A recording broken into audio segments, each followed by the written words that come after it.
एवं स्वस्थ होगे। फ्रेंड्स, वर्णमाला की आज हमारी थर्ड क्लास होगी। कौन सी क्लास? Third class.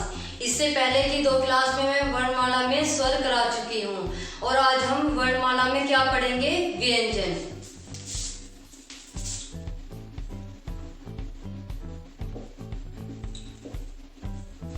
यदि बात हम व्यंजन की करें, व्यंजन के बारे में यदि हम बेसिक जाने कि व्यंजन क्या होते हैं, आप सभी जानते हो कि जो आपने नर्सरी क्लास में या सेकंड क्लास या फर्स्ट क्लास में जो भी कुछ पढ़ा आ से लेके ज्ञ तक, वे सारे हमारे कुछ तो उसमें आ तक स्वर ही होते हैं और का से लेके ज्ञ तक हमारे क्या होंगे? व्यंजन होंगे।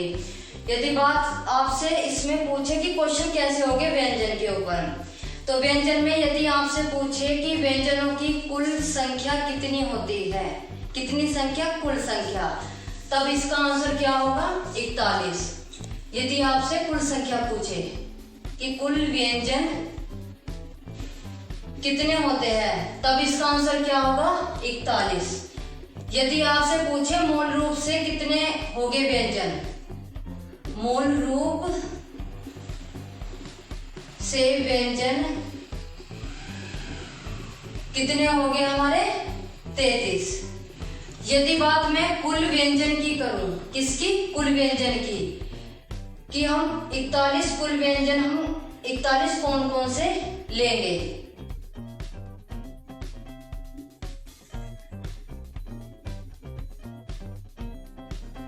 तो वे हमारे कौन कौन से होंगे वे देखेंगे। नंबर फर्स्ट पर होगा हमारा स्पर्श व्यंजन। कौन सा व्यंजन? स्पर्श व्यंजन। सेकंड पर होगा हमारा ऊष्म व्यंजन। ऊष्म को हम संघर्षी व्यंजन भी बोलते हैं। कौन सा व्यंजन? संघर्षी। थर्ड होगा हमारा अंतस्थ व्यंजन।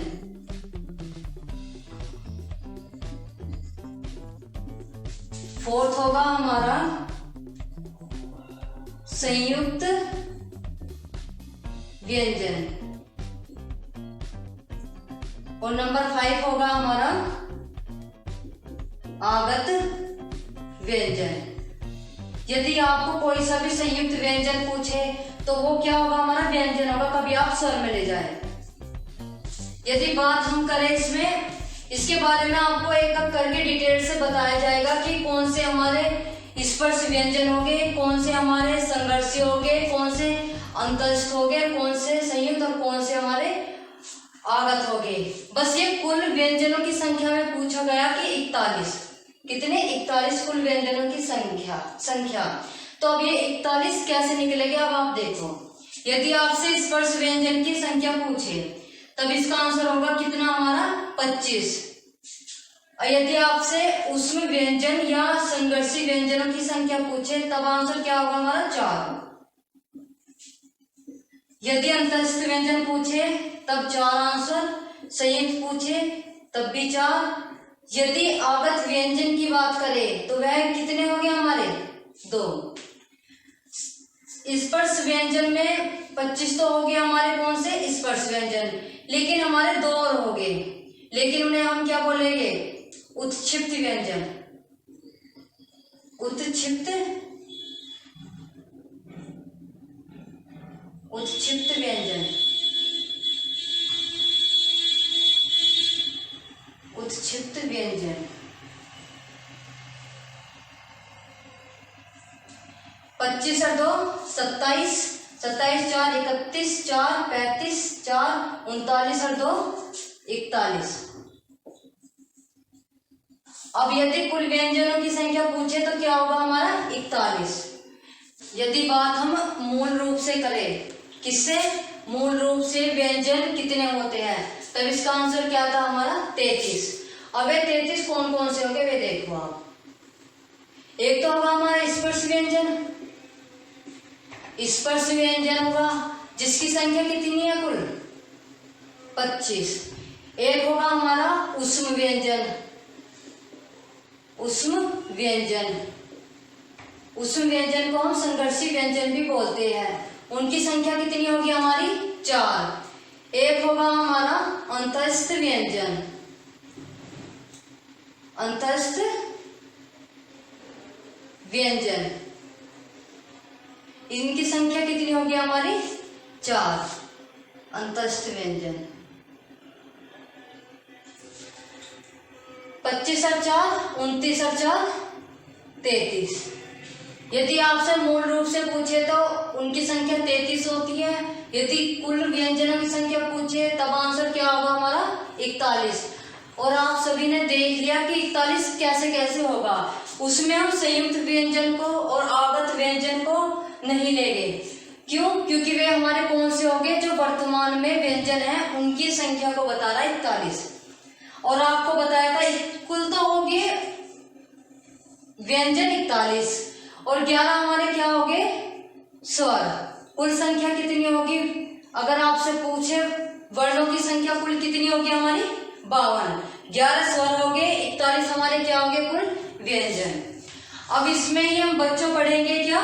स्पर्श व्यंजन कि कौन कौन से हमारे स्पर्श व्यंजन होते हैं, कौन कौन से हमारे ऊष्म व्यंजन, कौन कौन से अंतस्थ और संयुक्त और आगत।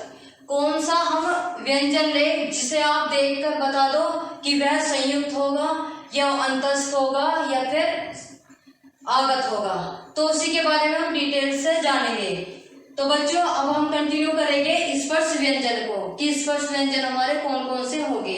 यदि आपको सिर्फ एक बात पर ज्यादा ध्यान देना है, एग्जामिनर आपसे पूछेगा कि स्पर्श व्यंजनों की संख्या कितनी होती है, तब आपको कितनी देनी है? 25। यदि आपसे पूछे उत्क्षिप्त व्यंजनों की संख्या कितनी होती है, तब आंसर क्या होगा? 2। वे 25 कौन से होंगे वे भी मैं आपको बताऊंगी, वे 2 कौन से होंगे वे भी। और यदि आपसे उस व्यंजन संघर्षी पूछे तब आंसर क्या दोगे आप? 4, क्योंकि आपसे सीधा एग्जामिनर संख्या भी पूछता है। और आगत व्यंजन हमारे कितने होते हैं? 2। तो ये तो आपको बच्चों याद रखना है और अच्छे से नोट्स तैयार करना है। और जिस तरह से मैंने डायग्राम से समझाया है ऐसे ही आप सभी को समझते हुए चलना है। स्पर्श व्यंजन यदि आपसे कुल संख्या पूछे तो कितनी होगी इसकी? 25। अब ये स्पर्श व्यंजन कौन कौन से होंगे?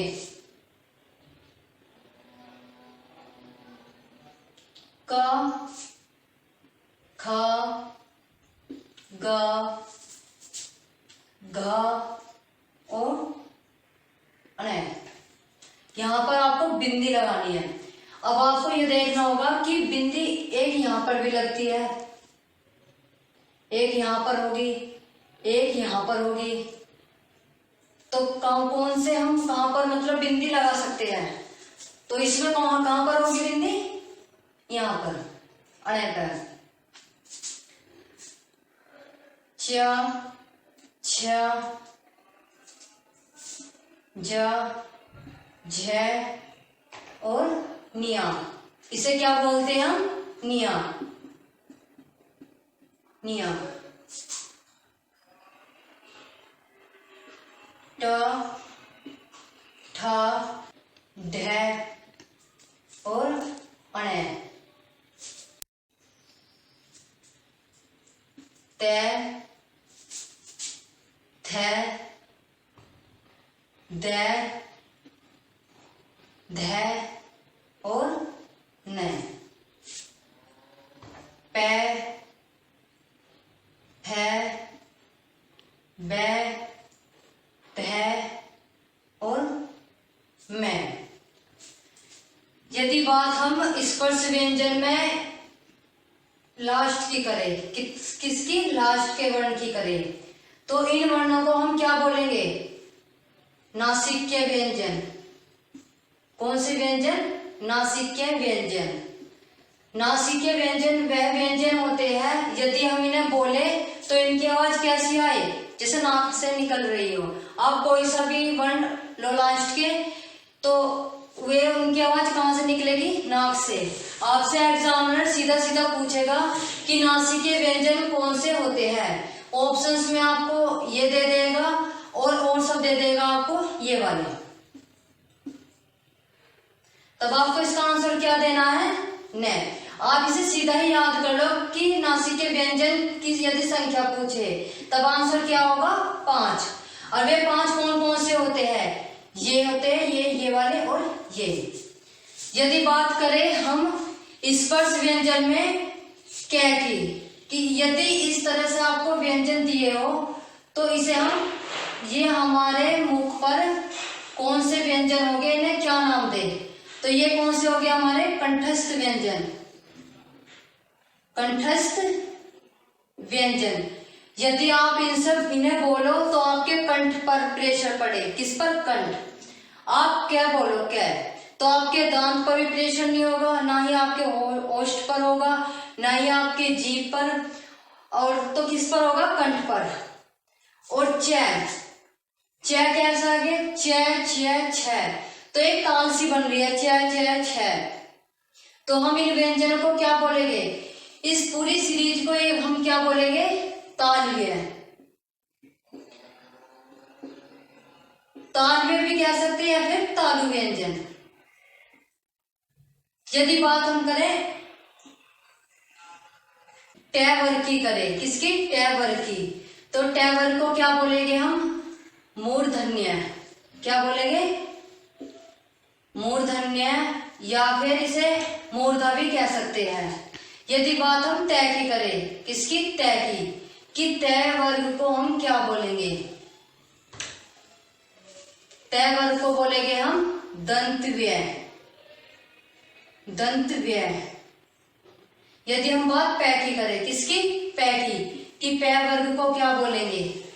तो प वर्ग को बोलेंगे हम ओष्ठ्य या ओष्ठ।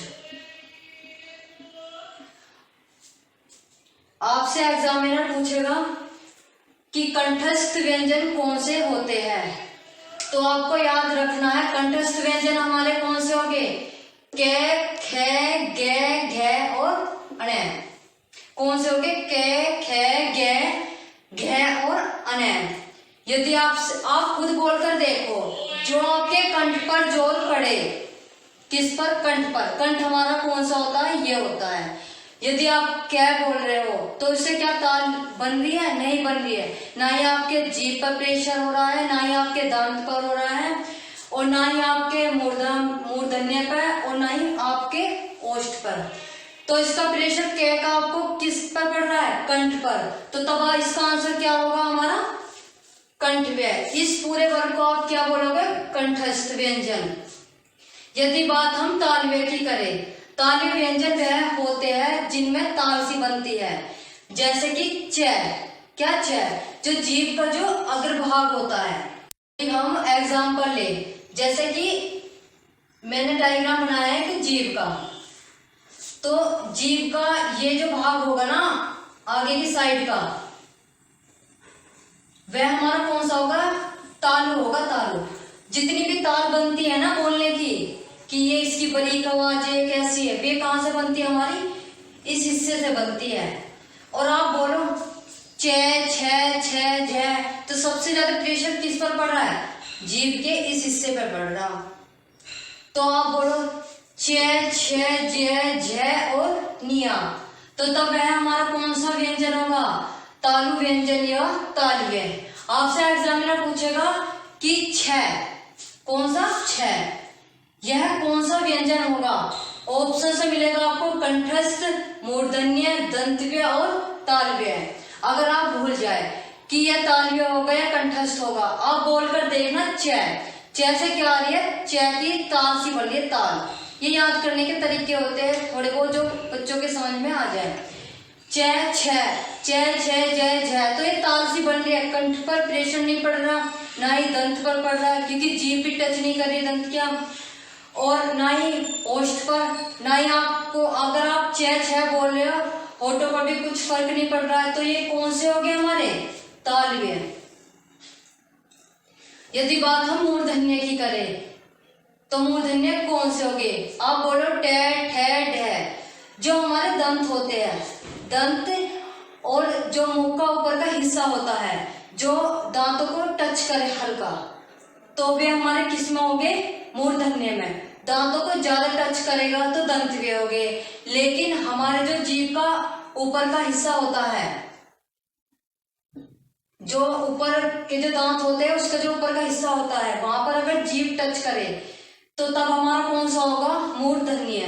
तो हमारे कौन से हो गए, आप बोलो टे, क्या बोला, टैट है। तो आपको लग रहा होगा जीभ फोल्ड होकर ऊपर टच कर रही है, तो हमारे कौन से हो गए वे व्यंजन, मूर्धन्य।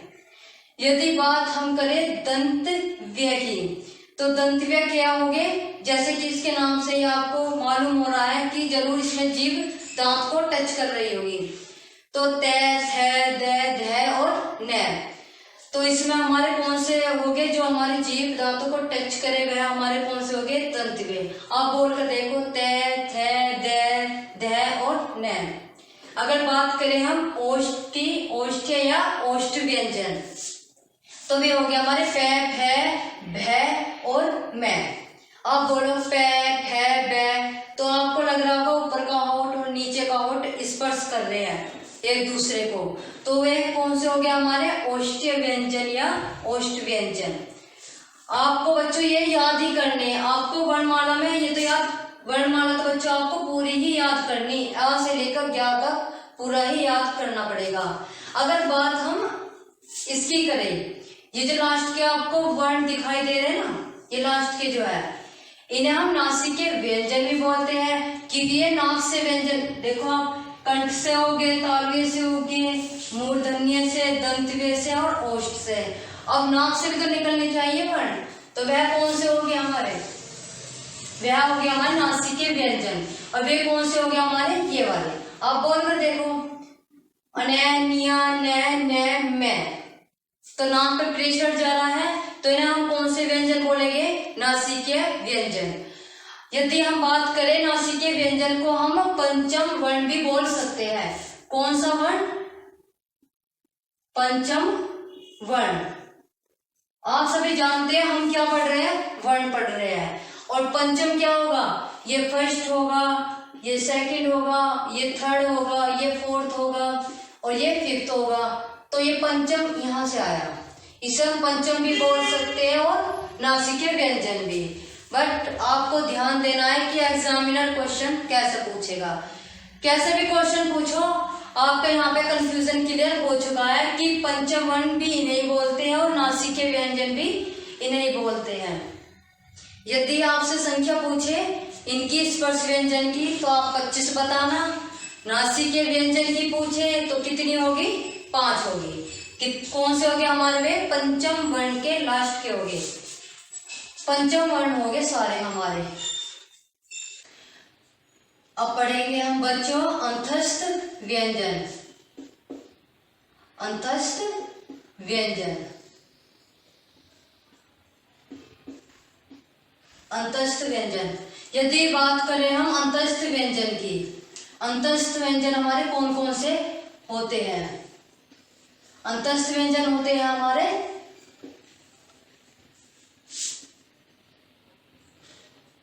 या, र, ल और व। कौन कौन से होते हैं हमारे अंतस्थ व्यंजन, या, र, ल और व। आप इन्हें एक साथ याद कर लेना,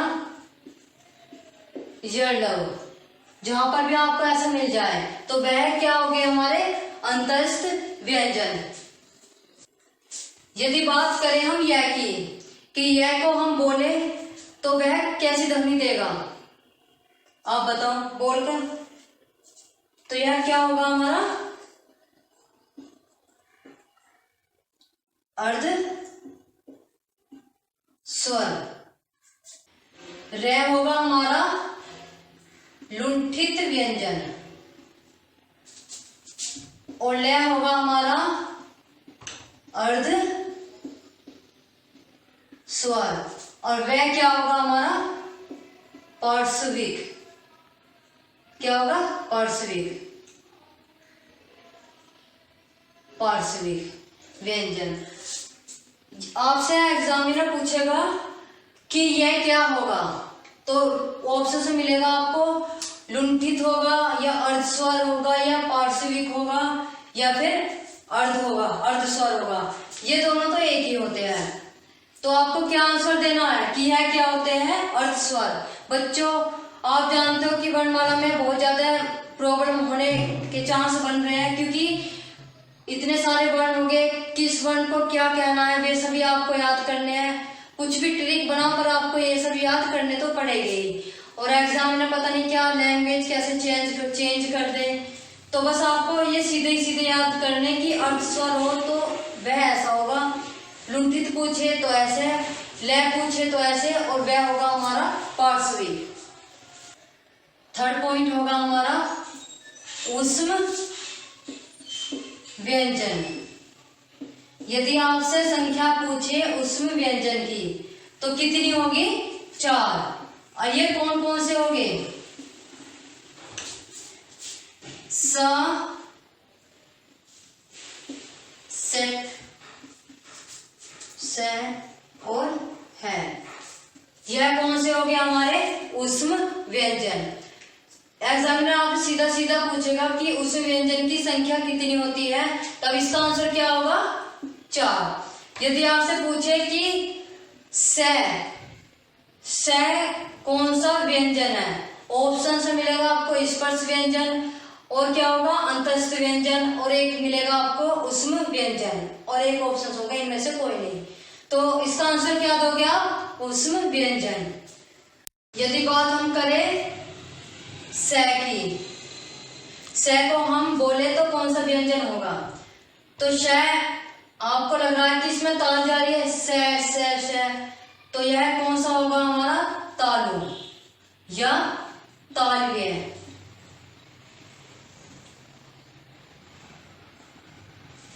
षटकोण हमारा किसमें होगा, यह होगा हमारा मूर्धन्य। किसमें, मूर्धन्य। स होगा हमारा तंतव्य, और है होगा हमारा कंठस्थ व्यंजन, कंठस्थ व्यंजन। यदि आपसे पूछे एग्जामिनर कि स कौन सा व्यंजन है, तो तब आप क्या बोलोगे, तालव्य। अगर ऑप्शंस में आपको मिले ऊष्म व्यंजन, तब तो आपका आंसर ऊष्म व्यंजन होगा। लेकिन अगर आपको ऑप्शंस में ऊष्म व्यंजन ना दे, आपसे कह दे कि